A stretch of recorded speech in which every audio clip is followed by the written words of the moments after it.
Así que bueno, seguimos ahora. Creo que vimos gran parte de los dispositivos que tenemos disponibles para TDP. Nos vamos a mover un poco a algo que por ahí vemos con más frecuencia, que lo hablábamos con Pablo Espaletra recién, que es cuando nos encontramos con ya un síndrome postrombótico, un componente más crónico. Así que Martín, te dejo para que nos des los tips and tricks para el éxito del síndrome postrombótico. Gracias, Nacho. Bueno, entonces vamos a tratar de, en esta oportunidad, hacerlo un poco más práctico, ¿no? Bueno, les presento el caso de Antonella, una paciente de 26 años que registraba el antecedente de una trombosis venosa profunda iliofemoral derecha, 2 años antes de la consulta. No tenía causa desencadenante, hizo tratamiento con apixaban durante 6 meses, pero a pesar de ello, ya 1 año antes de la consulta empieza con dolor, tumefacción, edema vespertino, miembro inferior derecho, venas que molestaban estéticamente de circulación colateral.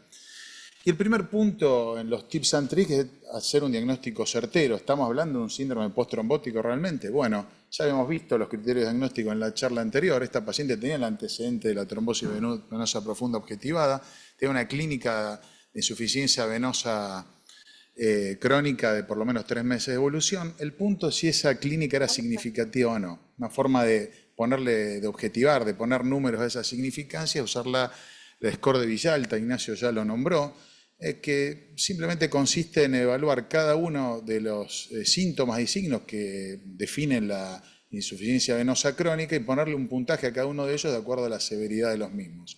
En este caso, la paciente totalizaba un score de 11 puntos compatible con insuficiencia venosa crónica moderada, es decir, era un caso significativo.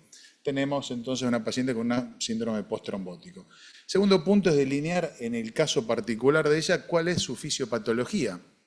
Ya vimos en la charla anterior que podía tratarse de componente obstructivo, componente valvular o mixto. Bueno, el Doppler venoso que se le practicó mostró que había oclusión de la ilíaca externa derecha y sinequias de insuficiencia valvular en el territorio femoropopliteo. Entonces nos podemos plantear la hipótesis de la vena abierta 2.0, la otra la hemos visto en agudo, pero bueno, en crónico no está todo dicho, no es que ya perdimos la batalla definitivamente. La hipótesis sostiene que manteniendo la vena abierta o reperfundiendo la vena va a haber menos compromiso de hipertensión venosa, que en definitiva lo que desencadena toda la cascada de hechos que lleva al síndrome postrombótico. Como vemos, con trombosis crónica podemos mantener tasas aceptables de permeabilidad que no son tan buenas como en agudo. Por eso, como discutían recién con Pablo, lo más importante es actuar en agudo, no esperar lo crónico, sino tratar de evitar que se desarrolle toda esa cascada de inflamación y de fibrosis y vamos a tener mejores resultados. Pero, de nuevo, no es que está todo perdido y todo dicho si llegamos a la fase crónica. Hay muchos registros, la evidencia no es tampoco categórica a esta altura, pero que muestran tasas interesantes de cicatrización de úlceras, de mejoría de claudicación, de los síntomas más invalidantes de los síndromes postrombóticos, logrando mantener la vena abierta con alguno de los métodos. Visto que los ensayos clínicos aleatorizados entonces no son robustos, bueno, ahí está, no sé qué pasó. Las guías hacen recomendaciones que, bueno, tampoco van a ser robustas, pero que tratan de sugerir este tipo de intervenciones en pacientes con obstrucciones iliocavas persistentes y con síntomas severos, incapacitantes, o por lo menos que alteren la calidad de vida. Como tampoco las guías son tan robustas en sus indicaciones, tratamos de tener nuestra propia sistemática en evaluar a estos pacientes. Entonces, al plantearnos una intervención, tratamos de evaluar la severidad de los síntomas, el estado general del paciente, la complejidad de la intervención y las expectativas del paciente en cuestión. La severidad, bueno, en este caso la paciente tiene una oclusión ilíaca con síntomas que eran incapacitantes, no solo por el score de Villalta, sino que si uno le aplicaba los scores de calidad de vida, veíamos que tiene un deterioro moderado a severo de la misma. Y además, esta paciente había hecho tratamiento con flavonoides y medidas higiénico-dietéticas, digamos, sin ningún tipo de resultado. Por otra parte, se trata de una paciente joven, activa, por eso tanto impacto en su calidad de vida, y que no tenía comorbilidad, era una buena candidata a una intervención. La complejidad de la misma la evaluamos con la escala de Hailale, que evalúa si la obstrucción que presentan estos pacientes, que generó la trombosis en definitiva, es una obstrucción no trombótica o persiste algún grado de oclusión a distintos niveles. Cuanto más abajo del ligamento inguinal vamos, peores los resultados a corto y a largo plazo, sobre todo si están involucradas tanto la femoral superficial como la profunda, y que casi es un muy mal candidato a la reperfusión. Y por otra parte, bueno, esta paciente, vamos a ver, tenía ocluida solamente la ilíaca externa, es una buena candidata, y en cuanto a sus expectativas, aceptaba, entendía que iba a sufrir el implante de un dispositivo permanente, que necesitaba tener un tratamiento antitrombótico y controles prolongados, y era consciente de las posibles complicaciones que podían tener lugar durante la intervención y las chances de fracaso.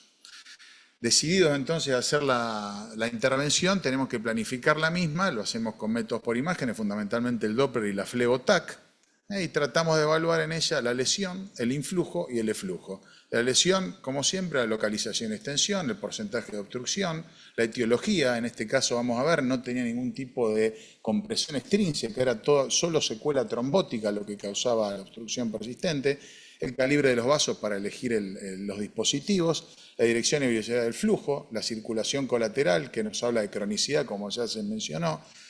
En el influjo veíamos de nuevo la clasificación de Hailale, veíamos que era un tipo 2 en esta paciente, y vemos, aunque no haya oclusión, si hay sinequias o insuficiencia valvular en el territorio femoropoplito que pueden perturbar también el flujo, aunque no esté ocluido del todo. En lo que hace el eflujo usamos la clasificación de Rossi, vemos si el defecto se extiende por debajo de la confluencia de las ilíacas, si llega hasta nivel de la confluencia de las ilíacas primitivas, por encima de la confluencia de la ilíaca primitiva, o bien el defecto llega hasta la vena cava inferior. Para delinear todas estas cuestiones usamos, por supuesto, la Flebo-TAC, más allá del Doppler, y vemos en ella cómo se ve algún defecto de relleno en la femoral común y la oclusión de la ilíaca primitiva de la ilíaca externa, perdón, con abundante circulación colateral alrededor y alguna retoma quizás ya en la zona ilíaca, que bueno, la reconstrucción no está muy bien delineada. Pero pudimos ver entonces que teníamos una paciente con un Rossi 1 que no llegaba hasta la confluencia, con un Hailale 2, no iba por debajo del ligamento inguinal la oclusión, estaban preservado el flujo en tanto la femoral superficial como la profunda, si bien había mucha circulación colateral que hablaba de cronicidad y había algunas sinequias e insuficiencia valvular que podía perturbar el influjo hacia el stent. Bueno, el tip 5 es llevar adelante una intervención con la planificación que hicimos. A esta paciente le hicimos bajo anestesia general balanceada, porque las posibilidades de todos los accesos que ya algo habíamos hablado, elegimos el popliteo fundamentalmente para poder tratar esas sinequias que veíamos en la femoral superficial y para tener un margen del implante de stent que, como vimos, caudalmente llegaba hasta cerca de la femoral común. Obviamente esto nos obligaba a colocarla en decúbito prono y por eso la anestesia general balanceada. Introductores se pueden usar de 9 a 11 French, yo por lo menos particularmente prefiero este último para tener más margen de avanzar otros dispositivos si hiciese falta en paralelo y eventualmente tener buenos tests mientras avanzamos los que vamos a usar para desobstruir el vaso. La heparinización se hace a dosis subterapéutica, 50 unidades kilo, un KPTT que no llega o a lo sumo duplica el valor máximo normal. Planteo de filtro de vena cava inferior, en este caso decidimos no colocarlo porque son casos crónicos, ya por lo que vimos está todo muy organizado, no había evidencia de nada agudo, y la paciente, bueno, no tenía hipertensión pulmonar, no tenía disfunción del BD, no había antecedente de una embolia pulmonar, ni de una trombosis venosa profunda recientes o actuales. Así que bueno, hicimos el acceso poplíteo, la flebografía basal, donde vemos que es una maraña de circulación colateral que dificulta delinear dónde está la obstrucción. Hay que buscar todas las oblicuas que hagan falta para poder localizar el CAP distal, como pudimos hacer en este caso. ¿Sí? Ahí se llega a ver con un poco más de precisión. y se llega a ver inclusive que por circulación colateral se opacifica la ilíaca primitiva. El punto siguiente es franquear la lesión, lo podemos hacer isoflujo, contraflujo, también algo se habló de esto recién, recordemos que son procesos muy organizados y es muy importante estar bien apoyado sobre el cap distal, por eso el primer punto es identificarlo bien para ir a hacer fuerza en ese punto, ¿no? Se hace escalando progresivamente la agresividad de la intervención, lo que por ahí se recomienda es ir con catéteres y guías hidrofílicos Glide. Yo salteo la etapa de Glide, voy directamente con guías Stiff, la verdad que pocas veces he podido meterme a través de los canalículos, pero bueno, está descripto. Y si no va con esto, podemos ir usando catéteres mallados, reforzados, tipo una vaina Destination, y apoyarse bien sobre el cap, inclusive a veces un poquito con el dilatador mismo. Hay set de cruce dedicados, nosotros no disponemos de ellos en este momento, porque la verdad que no nos han hecho falta. Se puede intentar franquear desde otro acceso si no tenemos éxito desde donde vamos, o inclusive recanalizaciones más agresivas, como usando la parte rígida de la curva, o inclusive de la guía, o inclusive los sets de punción hepática transyugular como el Roche Ushida. Pero bueno, teniendo extremo cuidado con los reparos anatómicos y ver por dónde estamos avanzando. Una vez que logramos progresar la guía, hay que hay que confirmar la trayectoria intravascular de la misma y que sea por el eje ilíaco, porque muchas veces podemos ir a una circulación colateral y tener la guía realmente en las venas lumbares, por ejemplo, y si después vamos y dilatamos, podemos hacer una catástrofe llegando incluso a una hemorragia espinal. Entonces lo que hacemos es mirar la trayectoria de la guía en un perfil, tiene que estar por delante de la columna, y una vez que pudimos avanzar la guía,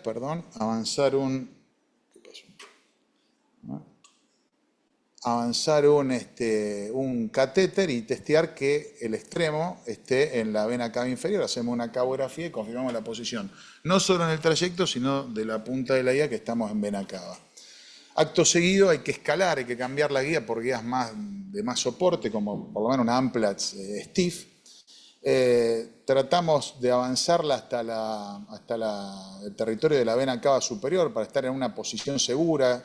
Nosotros podemos estar focalizados en el ilíaco, no vamos a ver qué está pasando con el extremo de la guía, podemos traumatizar la aurícula derecha, entonces preferiblemente pasemos de largo, vayamos al territorio de la vena cava superior y además marquemos con una pinza en el campo el extremo de la guía para tener el reparo de que no se está moviendo ni avanzando ni que se esté retirando mucho mientras nos focalizamos en lo que nos interesa.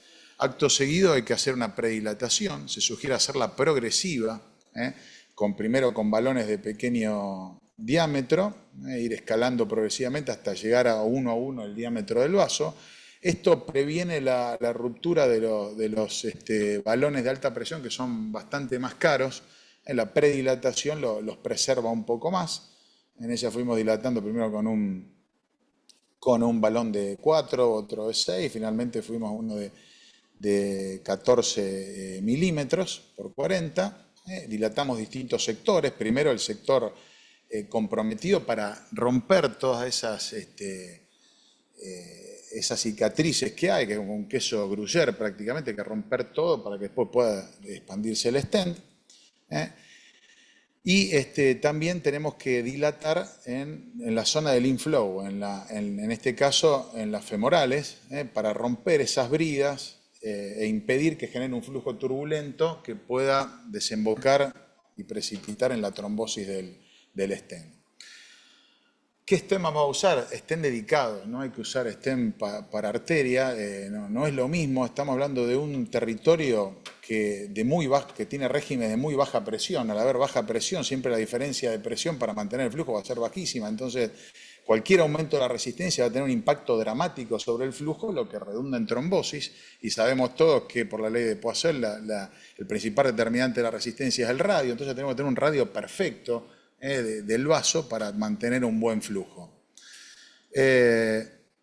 Encima, en este territorio estamos hablando de vasos que son colapsables, que están sujetos a fenómenos de compresión extrínseca, inclusive fuerzas de flexión, sobre todo a nivel del ligamento inguinal. Estamos hablando en esta patología de un daño difuso de la vena. Así que necesitamos stents que tengan mucha fuerza radial, que sean duraderos, que resistan la fractura, la compresión, que sean flexibles a la vez, que puedan liberarse en forma precisa para cubrir toda la extensión de la zona comprometida y capaces de mantener el flujo sanguíneo. Estos stents dedicados hay una enorme variedad y también en registros, en series, han demostrado una alta tasa de éxito en recanalizar estos vasos y de permeabilidad primaria más que aceptable, ¿no? Pero no hay ensayos clínicos aleatorizados comparativos, tenemos un déficit en este punto. El stent, más allá de usar un stent dedicado, tiene que elegirse un stent que tenga el diámetro preciso, que es crítico este punto. Si infraestimamos el diámetro, va a haber un hipoflujo y corremos riesgo de migración, sobre todo si lo que hay es una compresión no trombótica, pero en la trombosis también. Si lo sobreestimamos va a generar una lumbalgia tremenda a la paciente, que son difíciles de tratar realmente y muy prolongadas. Además es complicado determinar el diámetro porque son vasos elípticos, hay que tratar de hacer el promedio y que porque su calibre cambia de acuerdo a la posición de la paciente, el estado de hidratación o la respiración. Conviene medirlo con la paciente expandida o el paciente expandido y si se puede en Valsalva para ver los diámetros máximos que pueden alcanzar. Lo podemos hacer por flebografía, Flebotac, IBUS. ¿Qué tomamos como referencia? Bueno, obviamente si hay un sector de la vena solamente que está comprometido, medimos el sector sano, eso no es problema. Ahora, si está toda la extensión, por ejemplo, de la ilíaca externa, como en este caso, podemos tomar el diámetro de la homónima contralateral sana o podemos seguir la ley de Young, que ¿qué dice? Que el diámetro del vaso receptor es el diámetro del vaso aferente multiplicado por 1.26, o sea, un 25% mayor que el vaso aferente, ¿no? O si no, basarnos en lo que dice la literatura. Para vena cava inferior, stent de 20 a 24, ilíaca primitiva 14 a 16, externa de 12 a 14 y femoral común de 10 a 12. Y después, bueno, de lo que midamos siempre hay que tratar de sobreexpandir, no mucho, pero sobreestimar el diámetro para elegir el stent un 20% o 1 o 2 milímetros de lo que medimos. Elegimos el diámetro, bárbaro, pero también hay que ser preciso en la longitud, hay que ir de sano a lo más sano posible. En el aterrizaje caudal del stent me va a determinar después el influjo, ¿no es cierto? Si yo no paso de la femoral común, listo, voy a ir hasta la zona sana. Ahora, si paso de la femoral común, voy a tener que llegar a la zona que tenga un flujo lo más aceptable posible porque hay que tratar de no enjaular la femoral profunda y hay que tratar de que el extremo del caudal del stent no caiga en una curva y que evite sobre todo el ligamento inguinal porque puede ser sujeto a muchos fenómenos compresivos que lo fracturen y lo alteren. Respecto al aterrizaje cefálico, bueno, hay que asegurarse de cubrir el punto de máxima compresión, pero también no enjaular innecesariamente la ilíaca primitiva contralateral, porque esto redunda en mayor incidencia de trombosis del lado opuesto. Cuando tenemos los Rossi 2 y 3, o sea, a nivel o levemente por encima de la confluencia, hay que ser muy preciso en la determinación, usando IBUS o haciendo una flebografía por retirada, crossover y retirada. En este caso era una tipo 1, o sea que no estaba comprometida la confluencia, era bastante más sencilla su elección del lugar. Bueno, esta es la liberación, no sé si se llega a ver bien el despliegue del stent, un stent autoexpandible de 14 por 120, ahí quedó completamente expandido. Y el paso siguiente es hacer una postdilatación con balones no complacientes a diámetro 1,1 con el stent, empezar por la parte caudal para fijarlo bien y disminuir el riesgo de migración e ir dilatando todo el trayecto hasta la parte cefálica del mismo.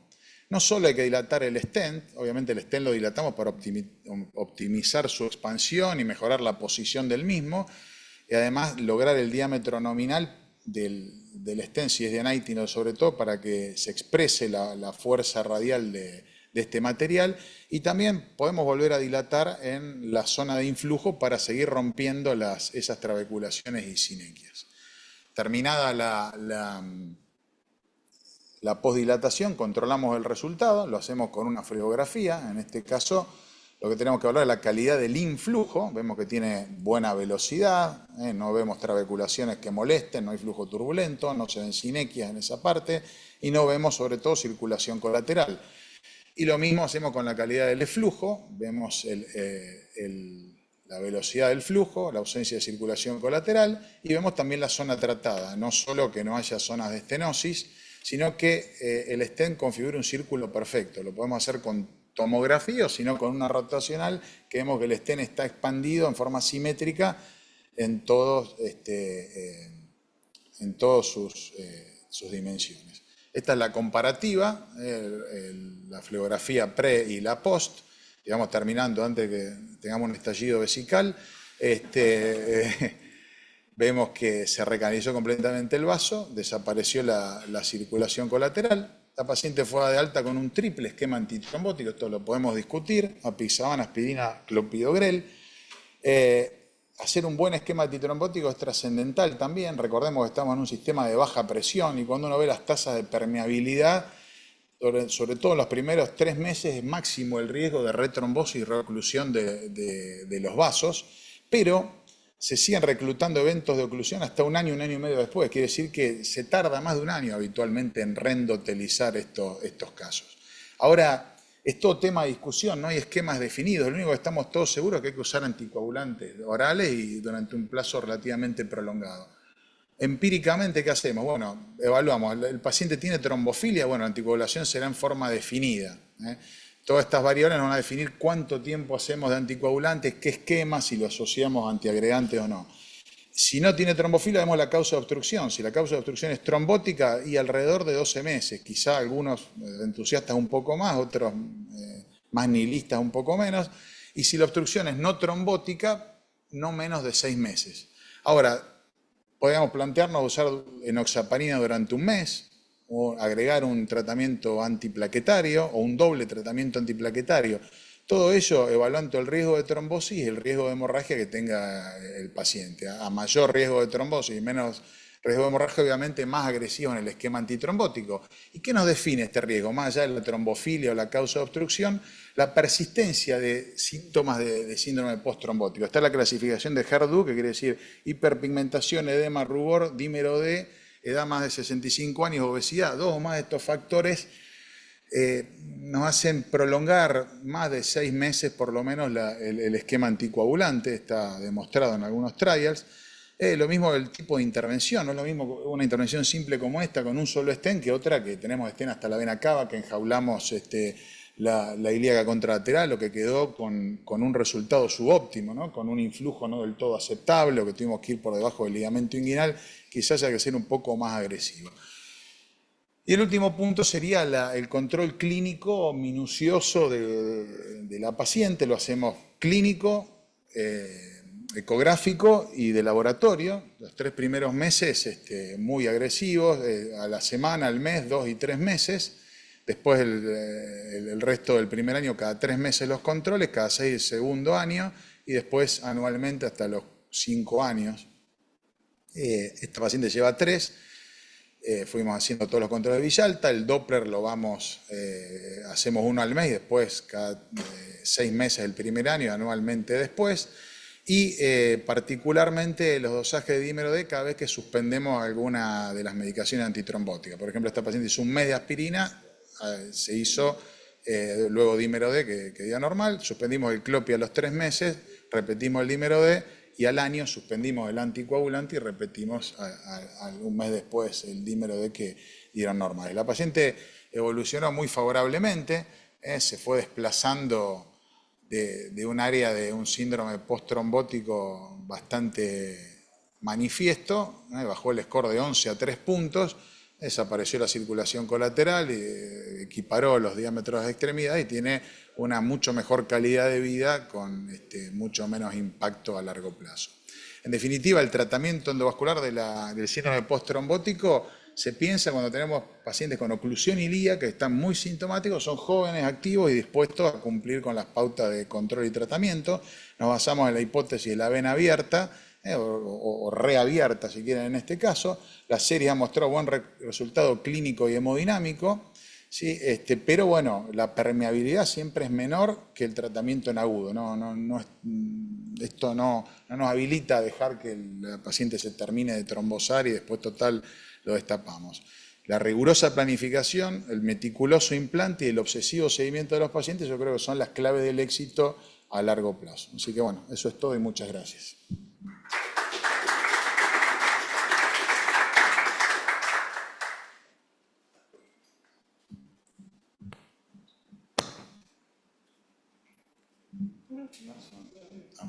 No sé si hay alguna pregunta de los presentes o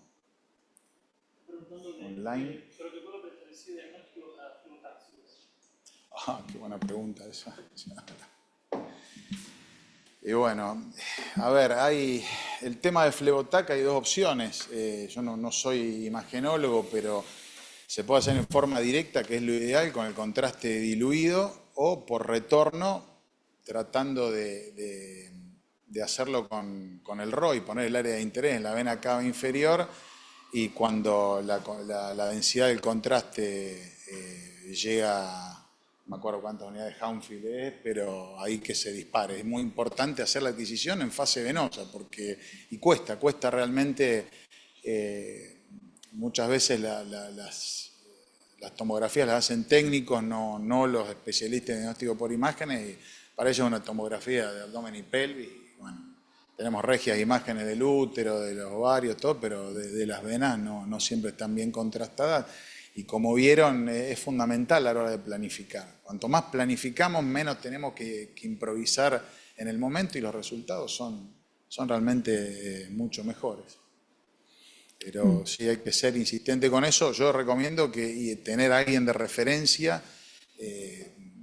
Yo no soy quien para indicarle qué hacer a los especialistas en diagnóstico por imágenes, pero por lo menos estar al lado y decirle, mira, lo que quiero ver es esto, que entienda, y si se puede presenciar la realización del estudio, mejor.